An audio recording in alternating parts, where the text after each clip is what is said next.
On dit de nos voisins allemands qu'ils sont à la pointe de l'écologie, c'est le cas pour les écomatériaux. Mais en France, certains ont décidé de ne pas regarder le train passer et de se lancer dans l'aventure.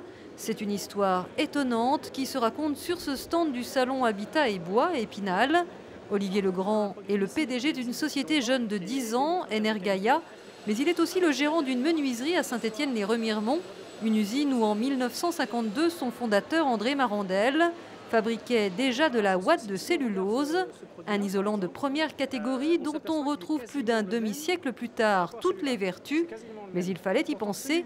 Olivier Legrand l'a fait et a su trouver des partenaires. En fait, on a fait une étude avec Lenstib.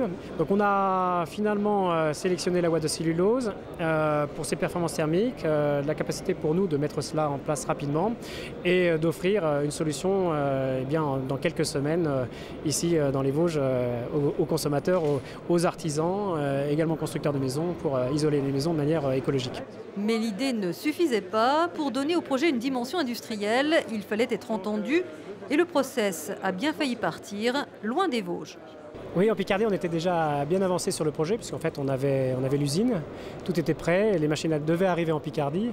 Et finalement, on va dire le hasard, les rencontres, et puis également tous les éléments que l'on a développés avec Lenstib, on s'est aperçu qu'en fait, dans les Vosges, on avait un, la volonté politique, et deux, tous les partenaires nécessaires pour développer ça ici, effectivement. Il s'en est fallu de peu, mais le directeur de l'Enstib, l'école des ingénieurs du bois, va en parler au député maire de la circonscription. Ce dernier saisit tout l'enjeu d'une production à grande échelle de ouate de cellulose. Mais Michel Henrich est également vice-président de la communauté de communes d'Épinal-Golbet.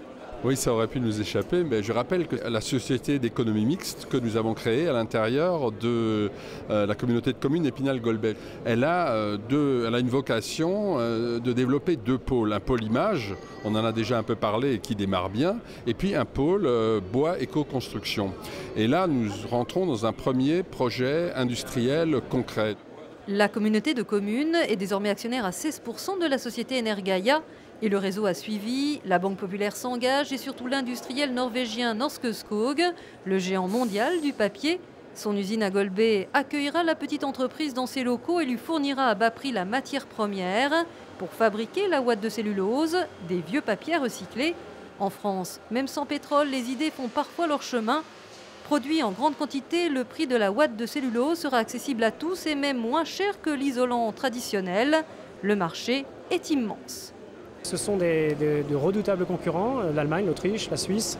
Et aujourd'hui, si nous, on ne bouge pas ici en France, on a juste de l'autre côté de nos frontières des personnes, des industries très compétentes qui ont certainement une avance, mais que l'on peut rattraper assez facilement, je pense. Une création industrielle qui s'appuie sur les ressources locales, avec son PDG l'espère à la clé de nombreuses créations d'emplois et des retombées commerciales et environnementales pour le bassin spinalien et bien au-delà. L'aventure ne fait que commencer. Energaia veut devenir le premier producteur en France de ouate de cellulose.